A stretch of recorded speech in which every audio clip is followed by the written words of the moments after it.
Welcome back to Low and Filthy. Today we're going to be installing a bash bar on my 350Z. You know, we only use zip ties over here. Yep.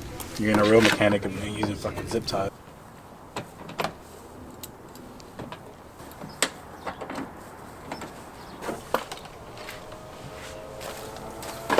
We just took the bumper out, the pin that has to take off, and like the extendo. Now we're going to take the bash bar off, so it should just be these two top bolts, two bottom bolts on both sides, and that should be all to take it off. There we go. There goes that.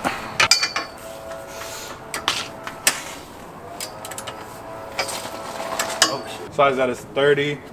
I think it looks really good once we get this thing on coilovers. It'll look even better.